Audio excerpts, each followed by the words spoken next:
Eh bien, bonjour, bienvenue à ce second webinar qui va porter sur la gamme Contour. C'est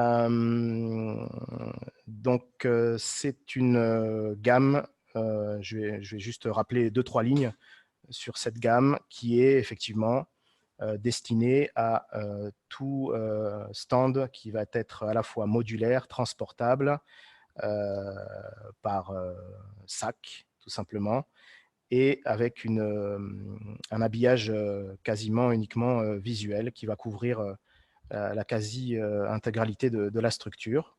Donc, vous la connaissez sûrement, vous l'avez déjà utilisée.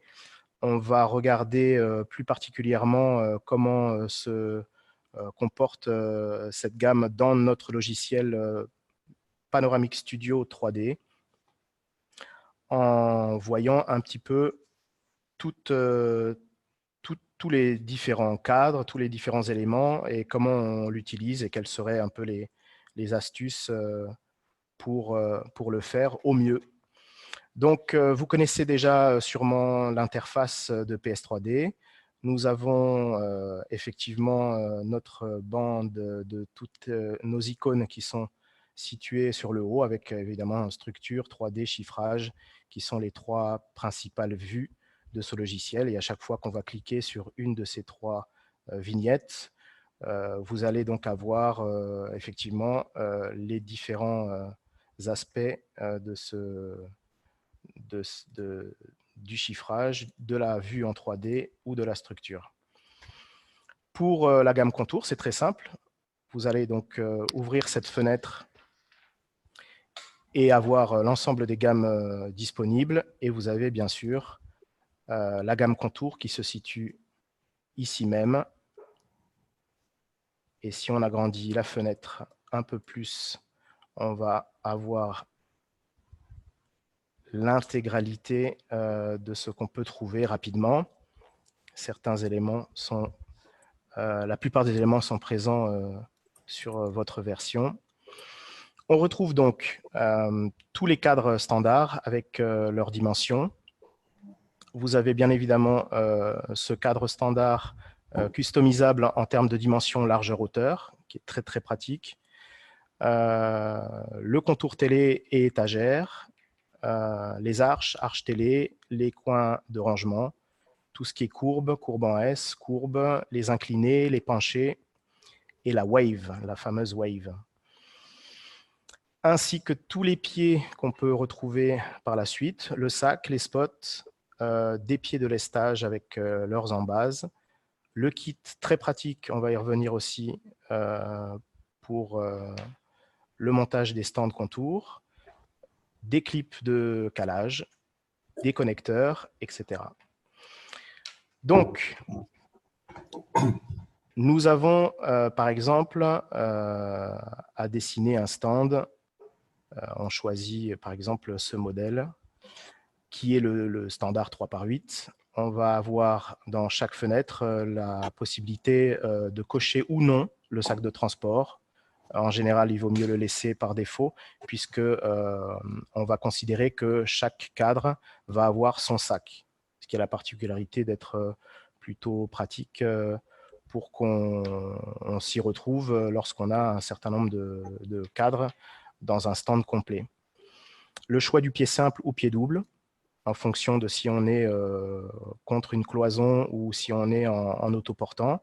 On a besoin de stabilité.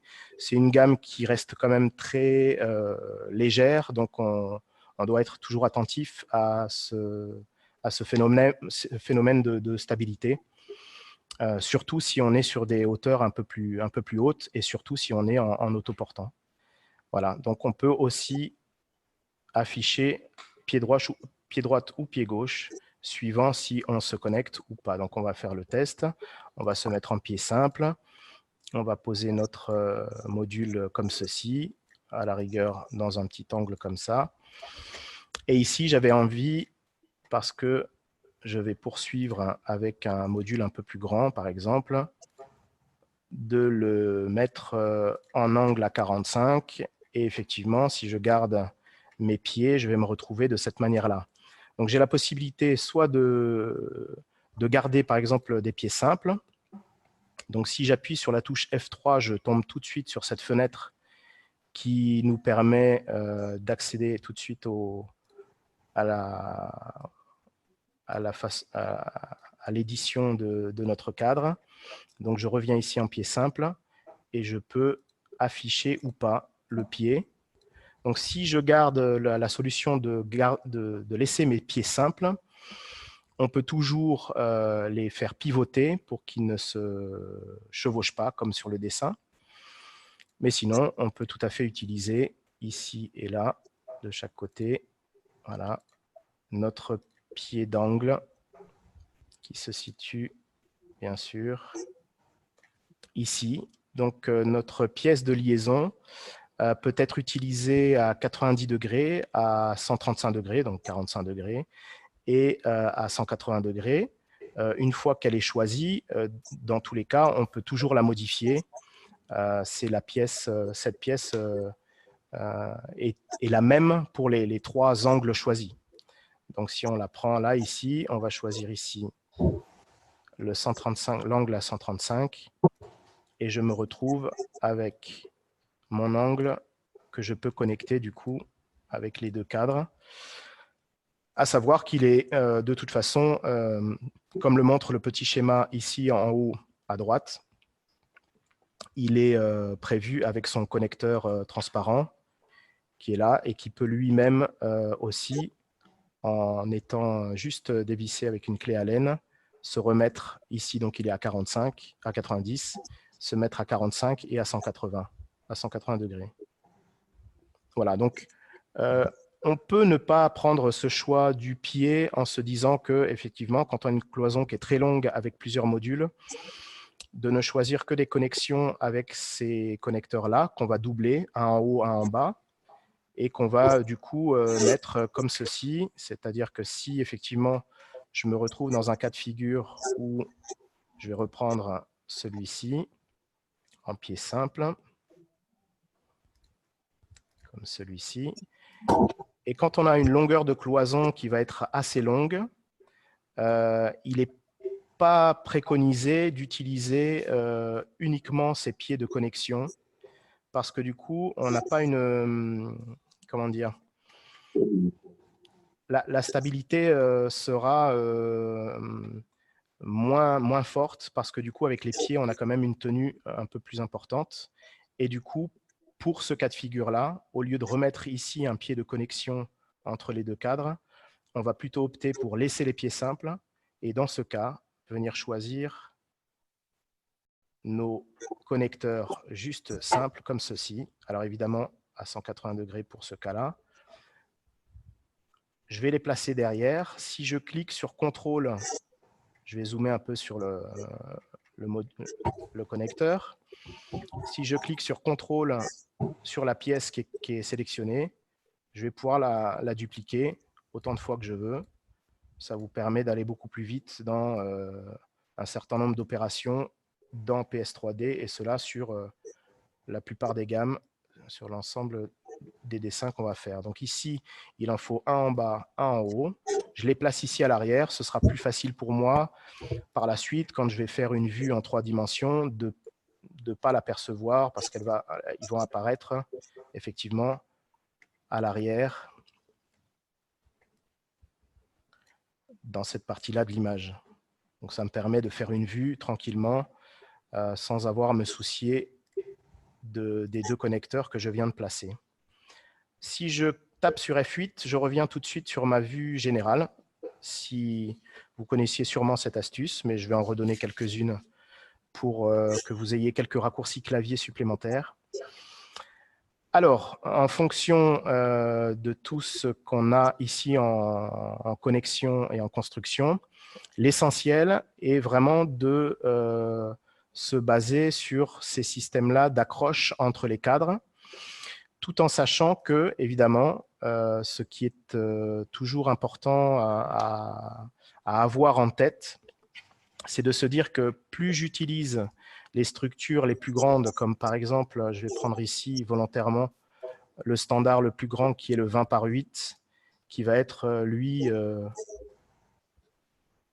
déjà très large, eh bien, du coup, j'ai effectivement un visuel qui a une grande, qui occupe un grand espace sans jonction, sans interruption. Mais par la force des choses, du coup, je n'ai pas autant de modularité que je pourrais avoir si je prenais, par exemple, 2 modules de moitié ou 4 modules plus petits. Donc, il faut toujours avoir à l'esprit cette histoire de modularité et finalement aussi du nombre de sacs qui va être déduit de ce choix-là. Alors, pour montrer directement un stand que j'ai déjà préparé intégralement, je vais ici un peu tricher en faisant apparaître un calque qui était masqué et que j'ai utilisé pour réaliser cette construction qui n'est pas complète, qui n'est pas encore parfaite. Ici, nos pieds sont juste posés d'une manière standard.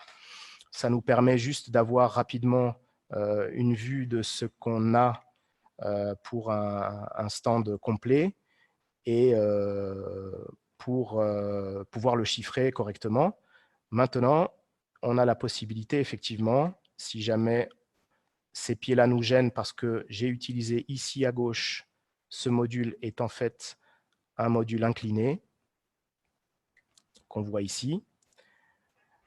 Eh bien, effectivement, ce module incliné, si je le place d'un côté ou de l'autre, il va avoir de base les pieds qui vont se mettre côté recto, forcément. Et le recto étant de ce côté-là, je me retrouve avec les pieds côté cloison organisateur. Donc, pour la vue, pour le chiffrage, il n'y a aucun souci. Pour la vue, je peux toujours me permettre de venir complètement retirer l'intégralité des pieds et de les rajouter manuellement en reprenant dans Contour mes pieds simples qui sont ici et qui sont évidemment apparus dans un autre calque qui sont donc là et que je vais mettre dans mon calque habillé. Donc ça, c'est pour l'utilisation des calques. On y reviendra un peu plus tard. Je pense que vous l'avez déjà vu. C'est un outil assez intéressant, mais qu'il faut manipuler avec précaution et avec beaucoup d'attention. Alors, du coup, je me retrouve effectivement avec le bon calque et mon modèle qui est déjà tout préparé. Et je viens ici fixer mon pied comme je le voudrais, même s'il ne s'accroche pas, on peut le mettre exactement comme il nous le faudrait.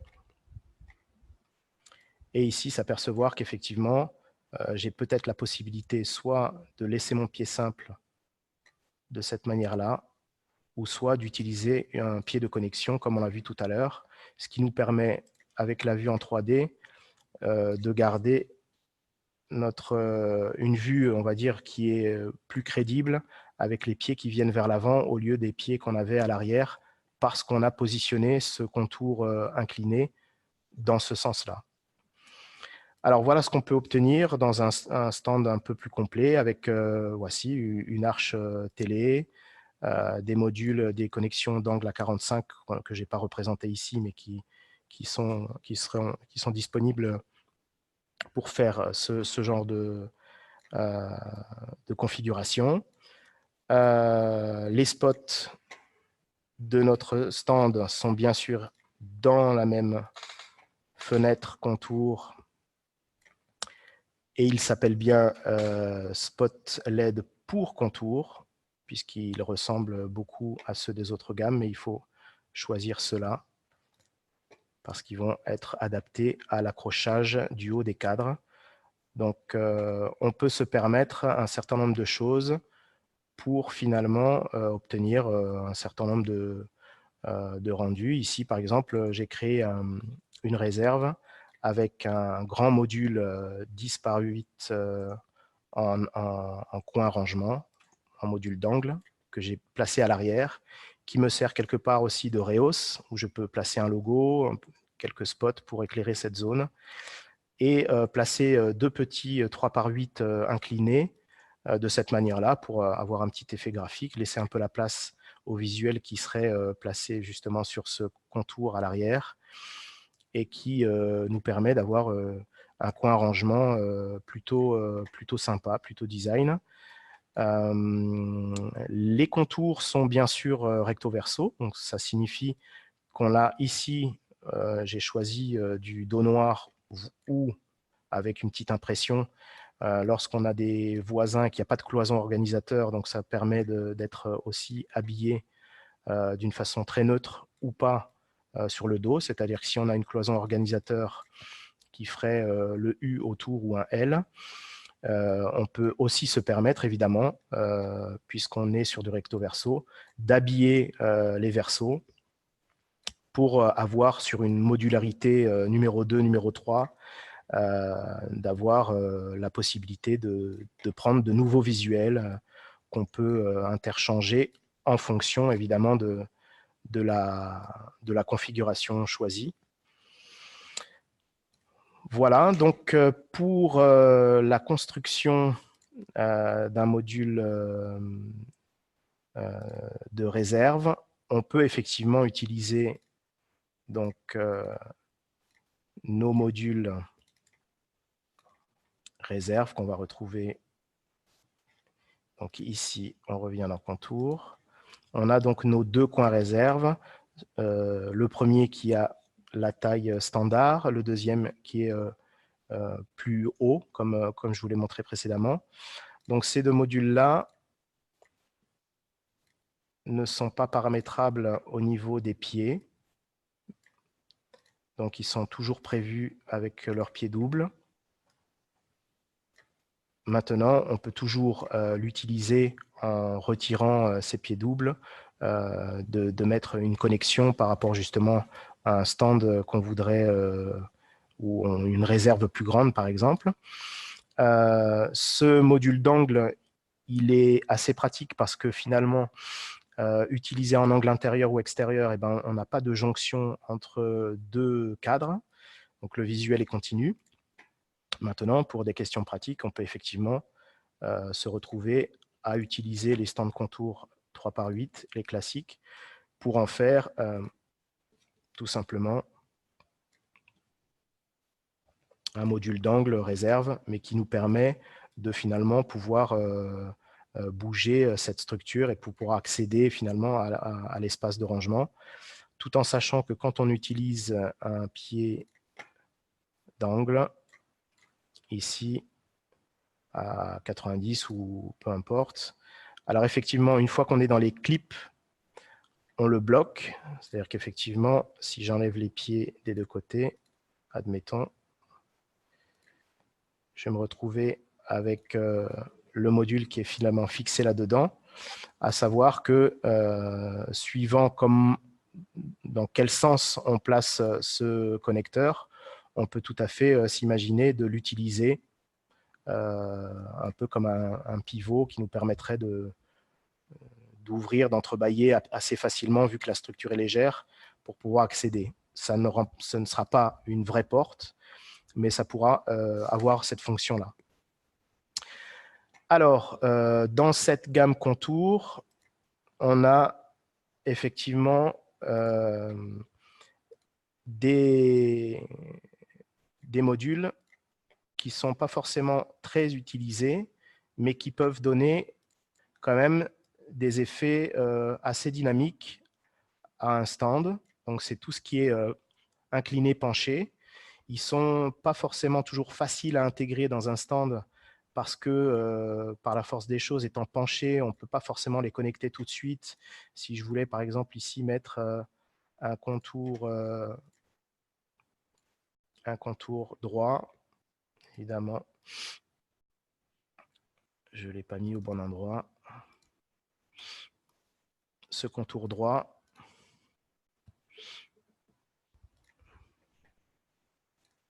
Je vais vous le mettre dans le bon calque. Voici. Je serai un peu coincé sur l'accrochage entre les deux, puisque finalement, dans l'angle, comme on pourra le voir ici en 3D, on va avoir un jour. Alors justement, les astuces de design de tout ça, c'est de jouer avec toutes ces formes qui sont disponibles dans cette gamme pour essayer, voilà, au mieux, d'avoir quelque chose qui sorte un peu de l'ordinaire et qui va, on va dire, matcher le plus souvent entre les différents modules. Donc, utiliser effectivement leurs avantages en ayant à l'esprit leurs contraintes. On peut tout à fait, par exemple, en ouvrant le calque supplémentaire, dire que ce stand-là peut être agrémenté un peu plus et on aurait, par exemple, en remettant ici sur le long des cloisons organisateurs en U, deux modules inclinés ou pas pour justement jouer avec la dynamique de ces inclinés et penchés qui sont proposés dans cette gamme. On peut tout à fait, bien sûr, mettre des spots, même s'ils sont inclinés, on peut tout à fait les accrocher le long de ces parois. Et évidemment, dès qu'on a un module comme celui-ci central, le module télé, une arche télé ou un contour étagère, on ne pourra effectivement l'accrocher que sur une structure horizontale. Mais tout est possible. On a effectivement des cas de figure qu'on peut réellement faire. On peut jouer avec toutes ces formes. Donc, on voit ici aussi ce comptoir CR2, qui est le comptoir portable qui est utilisé pour, particulièrement avec cette gamme contour par rapport à sa portabilité, qui vous ajoutera, en plus de vos sacs, de vos différents sacs, une sorte de caisson à roulettes léger avec votre comptoir intégré à l'intérieur. Alors, on a vu un ensemble de choses. On n'a pas parlé encore de la gamme Wave, qui aussi va avec tout ce qui est courbe. Donc, si par exemple, je prenais par exemple toutes les gammes courbes, on pourrait se dire que cette configuration est aussi dans le champ des possibles de la gamme contour. Là, j'ai utilisé à gauche et à droite les deux contours courbes standards avec deux tailles différentes. J'y ai placé un module 3x8 pour pouvoir y accrocher une arche télé. Et ici, sur la gauche, un nouveau 3x8 qui va nous servir, par exemple, d'avoir un espace rangement si effectivement il y a des cloisons organisateurs à l'arrière. À savoir qu'effectivement, ces deux contours courbes ne sont imprimables que d'un côté et n'ont que du coup des dos noirs sur leur verso. Ça, c'est la particularité de ces deux modules courbes. Ce qui n'est pas le cas, par exemple, avec notre module courbe, qui est celui qu'on appelle en S et qui nous permet du coup d'avoir des configurations différentes, par exemple ici en îlot, où on pourra avoir par exemple un stand un peu double, où on aurait une présentation d'un côté, une présentation de l'autre. Et effectivement, ce cadre contour en S est imprimable des deux côtés et donc permet ce genre de configuration. Ici, j'ai juste ajouté en bout des contours inclinés pour faire un peu une continuité avec cette configuration. Mais voyez un peu toutes les possibilités qu'on peut avoir et tant d'autres voilà, qui seront liées effectivement aux besoins de chacun et qui répondra sûrement aux attentes par rapport à cette gamme qui est effectivement légère, portable et qui se monte assez facilement. Alors, on a vu tout ça. Donc, si on peut rajouter là-dessus, effectivement, la Wave qui est toujours dans cette, voilà, avec deux de taille au niveau de la wave qu'on va avoir en 8 par 8 et en 10 par 8 pour rester un peu dans les standards. Effectivement, elle est très particulière. Elle s'utilise pareil. Il faut avoir un petit... Voilà, on va voir sur le côté comme ça. Elle aura donc un effet très très différent des autres. On peut toutefois y accrocher, je pense, une arche. Si je peux reprendre une arche simple, on devrait pouvoir faire ça. Pas sûr. Voilà. À voir. Mais en tout cas, on essaiera de voir avec...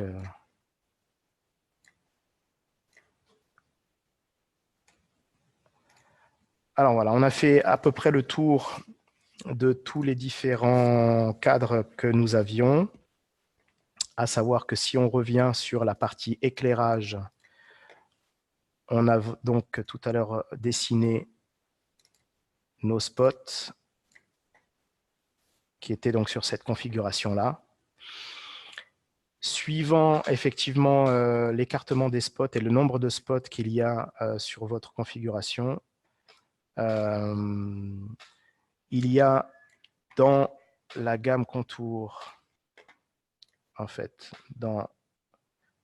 hors de la gamme contour, dans Light Family, il y a ce fameux kit câblage qui peut connecter 6 spots différents. Il a un gros avantage, c'est qu'il peut connecter donc 6 spots et finalement sur une seule prise. Donc on va les lier en série et faire en sorte que finalement on ait un peu moins de multiprises et de rallonge à l'arrière du stand. Maintenant, il faut que l'écartement de ces 6 spots soit d'environ 1 mètre maximum pour pouvoir justement les connecter, étant donné la longueur des câbles entre ces différents, entre les transfos.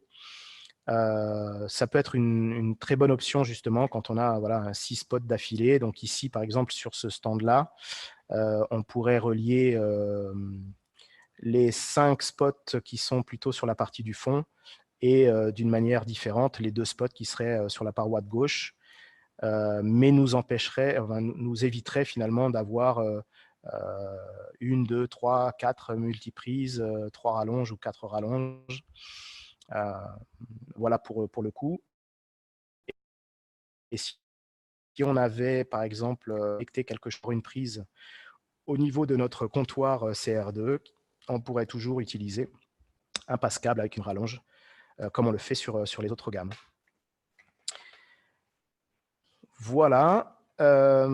Concernant l'habillage de tout ça, donc effectivement, sur cette vue, j'ai déjà fait le travail, donc pré-mâché tout le travail d'habillage. Il se comporte de cette façon-là. Si je prends celui-là, le module du fond, je vais me retrouver en appuyant sur F4 ou en faisant un clic droit visuel prédéfini, donc voilà, le raccourci étant F4, de me retrouver avec cette fenêtre, avec le recto, le verso. Alors du coup, attention, puisque celui-là est bien positionné recto vers l'intérieur du stand. Je vous ai dit tout à l'heure que le module de gauche incliné était lui, du coup, inversé. Du coup, on va retrouver le recto à l'extérieur du stand et non plus à l'intérieur. Donc, il faut juste faire attention à ça. C'est-à-dire que pour ce module-là, si je veux habiller le dos d'une autre manière, c'est-à-dire que je vais prendre un fuchsia bien criant, je vais me retrouver effectivement avec le fuchsia au dos. Par contre, si je viens cliquer sur ce module-là, qui du coup n'a plus son recto à l'intérieur du stand, je vais devoir finalement modifier cette partie verte. Et dans ce cas, effectivement, je me retrouve bien avec la partie extérieure du stand qui va être habillée en fuchsia. Donc voilà, suivant, mais de toute façon, on s'en aperçoit très vite. Dès qu'on a habillé, qu'on est du mauvais côté, bon, on a bien compris que c'est l'inverse qu'il fallait faire.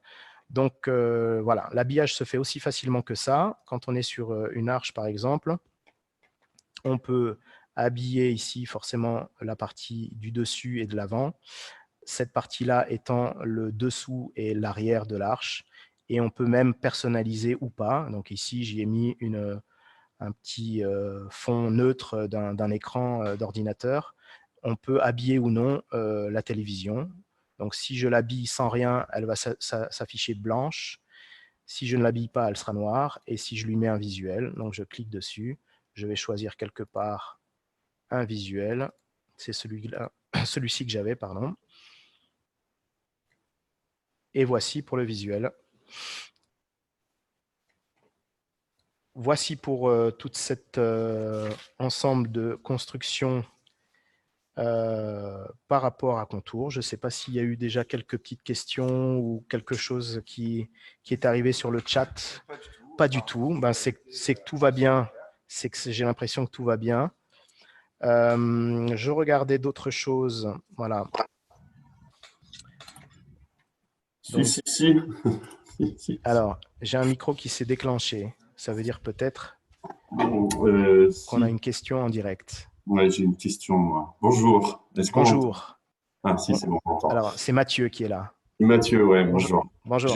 Des questions, je l'ai un peu travaillé récemment, là, mais je faisais un 18 mètres carrés avec une alternative en contour pour plutôt amener la H-Line comme solution principale.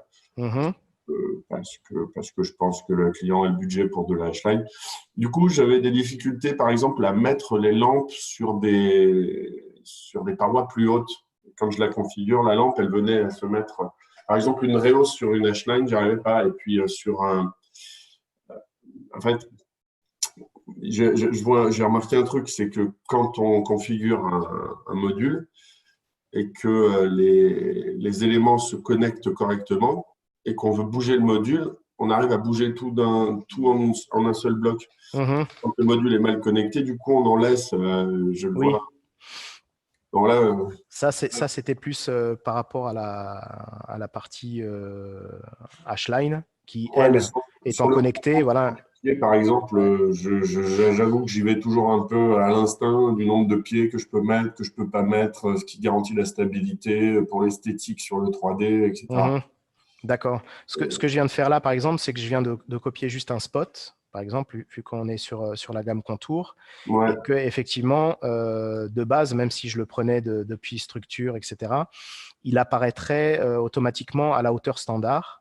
Oui, c'est-à-dire 2,20 m, enfin 2,24 m là. Voilà, c'est ça. Et du coup, ici, par exemple, sur ma vue de face qui montre justement la partie haute de mon module réserve que j'ai installé sur ce stand, j'ai la possibilité de deux manières différentes, c'est-à-dire que je l'ai placé ici, je viens dézoomer un peu sur cette vue-là.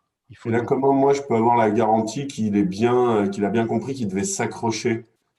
Eh bien, en principe… Quand il est en hauteur, quand il est en hauteur standard sur le plan avec la vue du dessus, ça va, mais quand on est sur la vue de face, j'ai pas forcément le petit point bleu qui me dit c'est bon, il a intégré la structure. Alors, en principe, on a soit la partie manuelle ou avec les flèches qui nous permet de monter, comme je le fais là, le spot jusqu'à son accrochage final. Et là, quand je zoome et que je rebouge, ça dézoome direct. Ah, parce que dans ce cas de figure-là… Là, par exemple, si je veux le rebouger, il va reculer immédiatement. D'accord, mais c'est peut-être une histoire de molette de souris ou quelque chose comme ça, parce que par exemple, là, si j'utilise les flèches, j'incrémente avec un certain nombre de… Voilà, la hauteur qui avance, elle est assez rapide. Si j'appuie sur la touche contrôle, par exemple, je vais me mettre au plus proche. Si j'appuie sur la touche contrôle, je vais légèrement incrémenter beaucoup moins. Donc les flèches, toutes seules, ça monte en genre grande flèche, et les flèches on est beaucoup plus… Et si on maintient contrôle avec les flèches, on monte beaucoup plus, on va dire, doucement et on va s'accrocher, on va arriver finalement. Ça, c'est la façon manuelle. Sinon, effectivement, si je reprends un autre spot là à côté, qui va apparaître forcément à la hauteur standard, je peux soit lui faire clic droit et arriver sur déplacer, donc le raccourci clavier sera la touche M.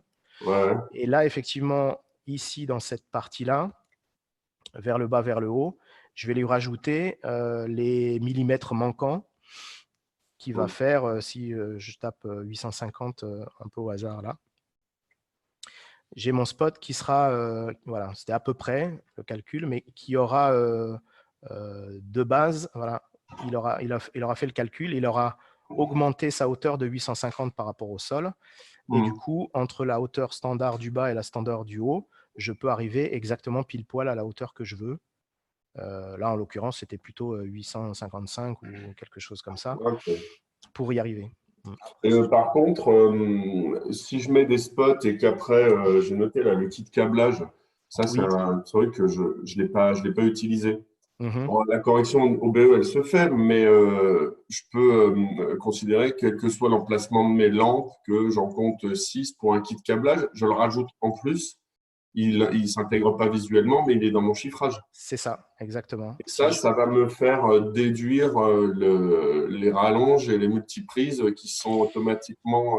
je veux dire, si je mets un kit câblage alors que j'ai mis des lampes, le kit câblage de lui-même enlève le surplus. Ça ne fait pas ceinture et bretelle, quoi. Du coup, il faut penser à l'enlever manuellement parce que si je reviens, par exemple, sur mon Light Family, je vais rajouter ici le kit câblage. Donc, je l'ai ici. Si je viens dans mon chiffrage qu'on peut qu'est-ce que afficher… j'enlève dans le chiffrage sur les éclairages, du coup? Alors, si par exemple, je n'ai mis ici que le kit câblage, donc on le voit apparaître. Donc, j'ai ici mes 7 spots et j'ai un kit câblage pour 6 spots, grosso modo. Du coup, si au préalable, j'avais mis des câblages, etc., donc on peut essayer de voir toujours dans Light Family que j'avais dû peut-être mettre plusieurs multiprises. Ah ouais, non, d'accord, ouais, c'est vrai, je les ai même Voilà. ajoutés, Et du moi. coup, on les saisit de cette manière-là. Si on revient dans le chiffrage, on va voir qu'effectivement, j'ai rajouté mes 2 multiprises. Donc, si je suis plutôt en mode j'ai que des multiprises, des rallonges, du coup, mon kit câblage, je vais pouvoir le supprimer. Comme Et il est ceci. vraiment économique? C'est-à-dire qu'il est très pratique parce que Là, justement… ça fait Voilà. 100 € quand même. C'est-à-dire que voilà, il a un coût. Enfin, et encore, on est en gold, hein.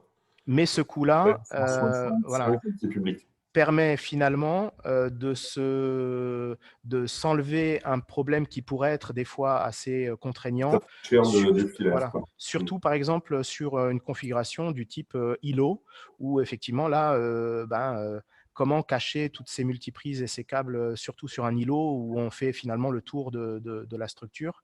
Quand on peut les cacher à l'arrière, on peut s'arranger avec, mais finalement, ils sont finalement facilement connectés, ces spots-là. Et du coup, on est beaucoup plus discret au niveau du câblage. Ça permet surtout ça, surtout si le point d'entrée électrique est un peu éloigné et qu'on doit en plus mettre une rallonge qui vient finalement aller jusqu'à finalement une prise qui serait ce kit câblage et qui connecterait l'ensemble. Mais effectivement, il faut quand même penser à s'il y a un écart de 2 mètres, 2 mètres 50 entre deux spots, là on va avoir un problème puisqu'on n'a pas finalement assez de câbles pour les connecter. Il faut qu'ils soient quand même, on va dire, assez contigus et proches les uns des autres. Ouais. On va dire entre 1 mètre, la moyenne c'est plutôt 1 mètre, entre certains ça va être jusqu'à 1 mètre 50, mais on ne pourra pas aller au-delà. Oui, alors Seb intervient. Je me permets d'intervenir sur les zones d'accroche des spots, c'était pour juste préciser qu'il ne fallait pas être nécessairement au millimètre près pour la zone d'accroche. Voilà, à peu près. Oui, c'est-à-dire que… Quand on arrive dans la zone, il claque, ça fait comme les pieds ou sur la H-line, par exemple, comme les parois, comme les baguettes à l'extrémité des stands. Mais par contre, le nombre d'accroches, justement, quand on a un panneau et un autre, on en prévoit une en haut, une en bas sur les hauteurs standards de 1,34 m. On en met deux par… pour pouvoir connecter deux cadres, c'est ça? Ouais. Pour connecter deux cadres, si on garde ici, par exemple, les pieds, c'est-à-dire qu'on a chaque structure indépendante et on n'a pas en bas le pied de connexion entre les deux, il faut prévoir un connecteur sur la partie haute, un connecteur sur la partie basse, et comme ça, on a clipsé quelque part nos deux structures. Est-ce que je peux envisager de mettre, pour simuler une… en gros, j'ai deux 3 par 8 qui font l'angle, comme ça. Un angle? Enfin, deux parois droites en 3 par 8 qui sont dans l'angle. Et je viens mettre en T comme ça. Ils sont de hauteur pour simuler une réserve. Moi, ce que j'ai fait là, sur une cliente, je lui ai dit, bah, écoutez, on n'a pas une réserve qui ferme ma clé, mais je peux vous mettre une paroi d'angle en une seule pièce. Est-ce qu'on a la possibilité de trouver un moyen de faire une espèce de poignée qui vienne se fixer sur l'angle à 90? Quand je la prends, je l'enlève, ouais. Pour l'instant, c'est quelque chose qui est pas prévu dans cette gamme-là, qui répond à, on va dire, un grand nombre de cas de figure, mais là, dans ce cas-là, c'est compliqué. On rentre sur des choses un peu plus sur mesure ou qui sont… Par exemple, on prend un bout de tube et puis on prend un truc en plexi qui fixe et qu'on peut tourner, tu vois, à 135, comment dire, un connecteur plexi. On le glisse à une des deux extrémités de la paroi T, et puis on vient de l'autre côté emboîter un tube. En fait, on fabrique une espèce de poignée. Alors, dans ce cas, peut-être que… On peut faire ça et d'avoir un morceau de tube qui pourrait faire office d'eux. Par rapport à ce sujet, je pense qu'on peut tout à fait imaginer un petit échange sur des cas un peu particuliers comme celui-ci, un peu hors ce webinaire, parce que finalement, là, on pourrait faire une réunion technique un peu… Tu disais qu'il y avait le pied, on pouvait se servir du pied avec l'angle pour créer une ouverture de porte. Finalement, je n'aurais pas pensé à ça. On a pu le faire par rapport justement pour répondre à certaines demandes sur cette façon-là de pouvoir faire pivoter un cadre 3 par 8. Et ça pivote autour du pied à 135 au sol. Le pied ne bouge pas. C'est vraiment le tube. Alors, le tube du 3 par 8 qui s'ouvre comme une porte. Mais effectivement, on a un schéma un peu très précis là-dessus. Il faut mettre ce pied-là avec un angle particulier, parce que sinon, on va se retrouver dans les perçages qui vont faire en sorte que du coup, on va clipser finalement le module et du coup, il ne pourra plus pivoter. Donc, on va essayer de chercher un angle différent. Et puis, voilà, c'est juste uniquement ça qu'il faut faire. C'est un peu particulier. C'est juste, on réoriente différemment cette pièce et on va essayer de chercher les endroits qui n'ont pas de perçage pour justement que la partie pivote au bon endroit sans venir se clipser. C'est juste ça, en fait. On triche un peu. On triche un peu sur le module. Mais ça reste satisfaisant à l'utilisation. Il faut évidemment, en faisant pivoter la structure, il ne faut évidemment pas être un peu violent et soulever la structure, sinon on va la faire presque sortir du pied, quoi. C'est souvent ça, des utilisations qui sont un peu improvisées sur le salon par les mecs qui commencent à le démonter 3-4 fois, qui se disent… Évidemment, on ne peut pas, effectivement, sur une gamme qui répond à des standards de transport, de légèreté, etc., d'avoir finalement toutes les réponses techniques à tout ce qu'on voudrait avec des réserves ultra sécurisées, avec des portes, etc. Justement, sur des modèles accessoires, aujourd'hui, on n'a que les étagères qui viennent, enfin, ou les étagères ou le support télé qui viennent par-dessus, tel que l'exemple là. D'ailleurs, je vois une lampe, elle peut s'accrocher dans l'arrondi, la lampe là. Elle peut se fixer là. D'accord. Voilà. Bon, à savoir, j'imaginais que non, donc c'est bien. On peut le mettre. Et on a d'autres modules. Est-ce qu'on peut faire du porte-document, du porte-brochure En standard, là, pour l'instant, ce n'est pas prévu. Ce qu'on préconise, nous, sur cette gamme, effectivement, j'en ai pas parlé, mais en général, on vient mettre tout ce qui va être la famille des hold-up, voilà, hold-up classique, par exemple, et de mettre un porte-brochure autonome comme celui-ci. C'est le plus préconisé par rapport à cette gamme, puisqu'on ne la prévoit pas. Voilà. Je ne sais pas s'il y a d'autres questions, Seb, qui… Pas sur le chat. Pas sur le chat, mais d'autres questions. S'il y a des questions sur le chat, n'hésitez pas à les… Ah ben moi, j'en profite, j'ai l'impression… Oui, ben, là, il y a eu une salve de questions, mais je ne savais pas du coup si du côté de… Non, le chat, du chat, assez ça va. Mais si d'autres personnes veulent poser des questions, n'hésitez pas à je suis là pour ça. Les modèles de télé, c'est standard. Enfin, aujourd'hui, on fournit un porte-écran, mais est-ce que j'ai besoin de savoir ou de demander à mon client pour m'assurer que la télé qu'il utilise va s'adapter au support? Le plus important, c'est ce qu'on appelle le VESA. C'est qu'on a effectivement les 4 points de vis pour fixer justement sur nos supports. Voilà, c'est la norme à l'arrière des télés qu'on a très facilement quand on a le modèle de la télévision. On sait que derrière le VESA, ça va être un écart, c'est un carré de 4 points de vis en fait, qui va être espacé de 20 cm ou de 40 cm. Donc, soit on a un VESA 200 ou 400, et là, on sait qu'on est dans le standard de nos supports écran. Ça s'écrit VESA, VESA? Exactement. Voilà. Et évidemment, il y a une notion de poids. Et d'ailleurs, c'est pour ça que les modules en contour sont en fait en décrochage par rapport à la structure et ne sont pas intégrés directement à la structure pour justement pallier à ce problème de poids.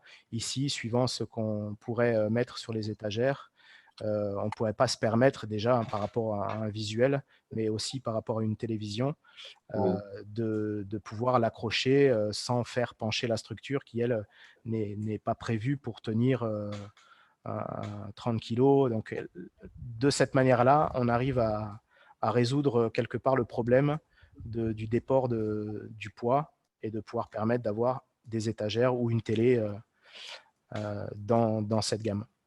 Ok. J'en profite, hein, s'il n'y a pas d'autres questions, moi je veux bien poser les questions.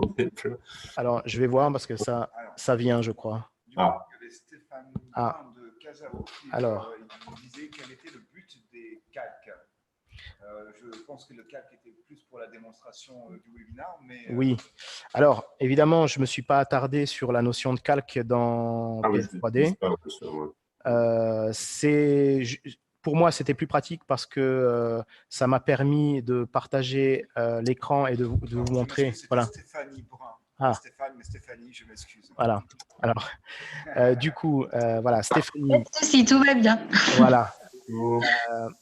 On a effectivement dans édition, configuration des calques, cette fenêtre que vous avez vue, que j'ai manipulée au cours de la démonstration. Moi, elle m'a permis essentiellement, pour l'occasion, de pouvoir afficher ou pas afficher en fait un certain nombre de vues.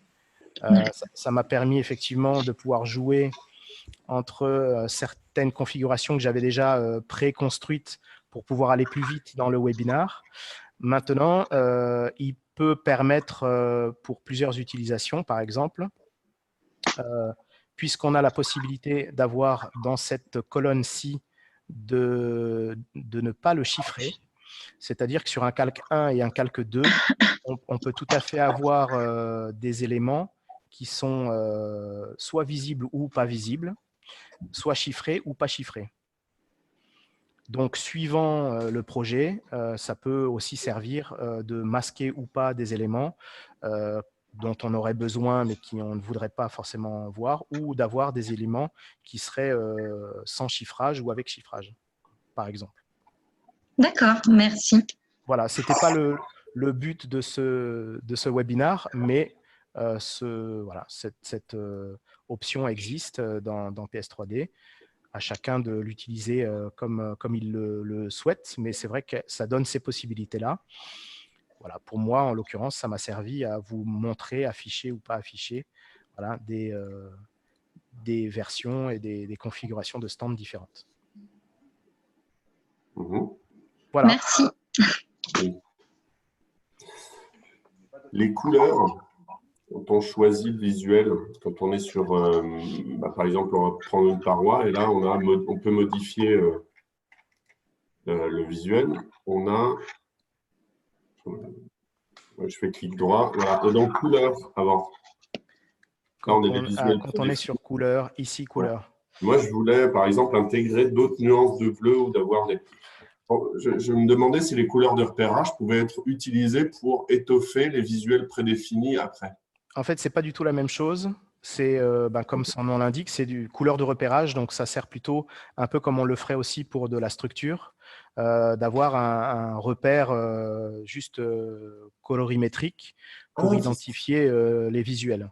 D'accord, c'est donc sur ça, pour nous, sur la construction. Voilà, ça peut aller de pair avec des repérages numérotés, par exemple, mais ça n'a rien à voir avec tout ce qui est visuel prédéfini. Et là, quand on clique dessus, effectivement, on a tout ce panel de visuels qui sont par défaut, mais effectivement, avec les fichiers, etc., on a la possibilité, quelque part, de choisir d'importer finalement ses propres visuels ou une palette qu'on se serait soi-même faite. Si par exemple, voilà, je vais dans, je sais pas, justement, des palettes, je me suis créé des aplats et j'ai des couleurs différentes que celles qui sont standards venant du logiciel.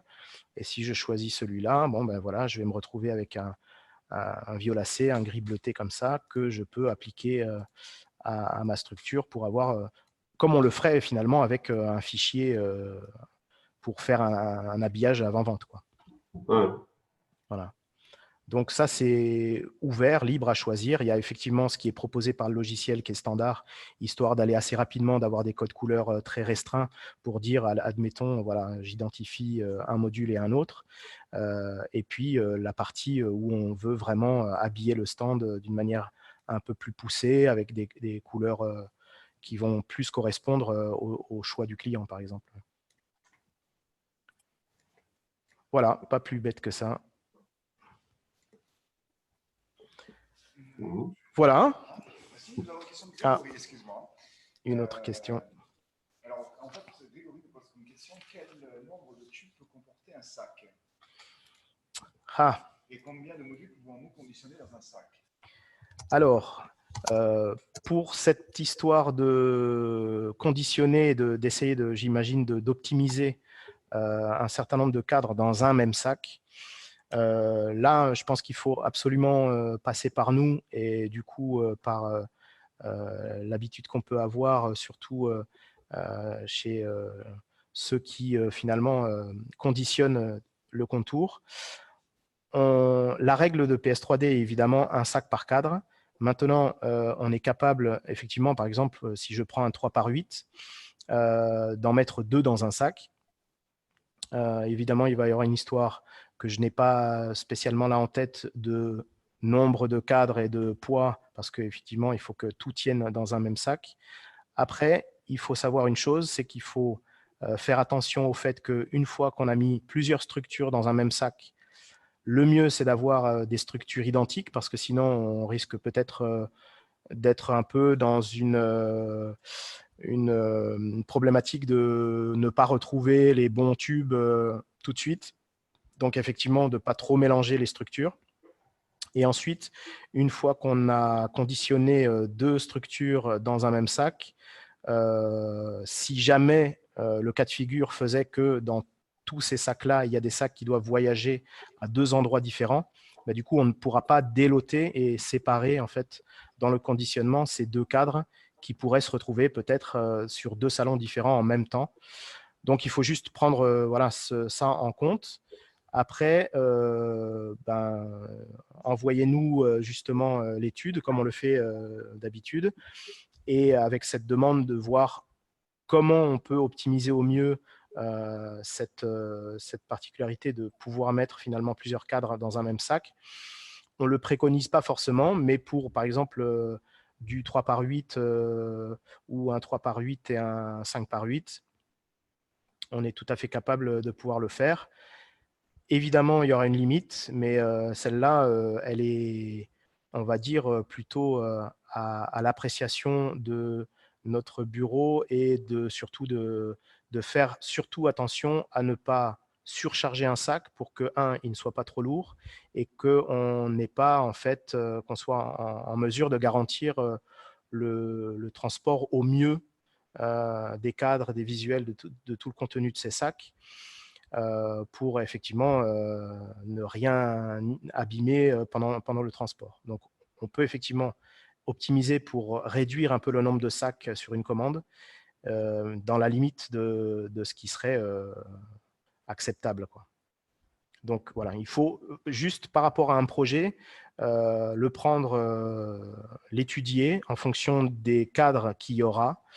Un cadre courbe aura justement des tubes courbes, donc on aura moins de facilité à mettre plusieurs courbes ou un courbe avec du droit, alors que des cadres standards sont uniquement des tubes droits. Donc les possibilités sont différentes déjà rien que par rapport à ça. Voilà. Je ne sais pas si j'ai répondu totalement à la question.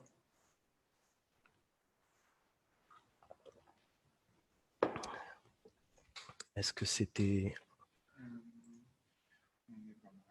OK. Alors, quel est le nombre? Est-ce que les écrans plus grands qui viennent de sortir sont compatibles avec le contour? Une question de VESA, je pense. Alors, ils viennent de sortir, donc du coup, effectivement, ça c'est une bonne question. Si je m'en réfère justement au standard du VESA, je crois que le 43 pouces, si je ne me trompe pas, reste dans le même cas de figure, donc a le même VESA que le 40 pouces. C'est le 200, voilà. 400, mais même les télé 65 pouces voilà. que nous avons, c'est... Et voilà, les télé 65 pouces ont aussi la même compatibilité au niveau du VESA. Maintenant, c'est surtout au niveau du poids que je serai en alerte par rapport justement à comment le stand est construit et surtout effectivement si le poids du 65 pouces est suffisamment bien maintenu. J'avoue que je n'ai pas la réponse franche à cette question. On pourra effectivement, je me la note, et on pourra effectivement répondre à ça particulièrement pour avoir une réponse sur la question de la télé 65 pouces, par exemple. Mais au niveau du VESA, par rapport au support qu'on a en standard pour contour, c'est évidemment compatible.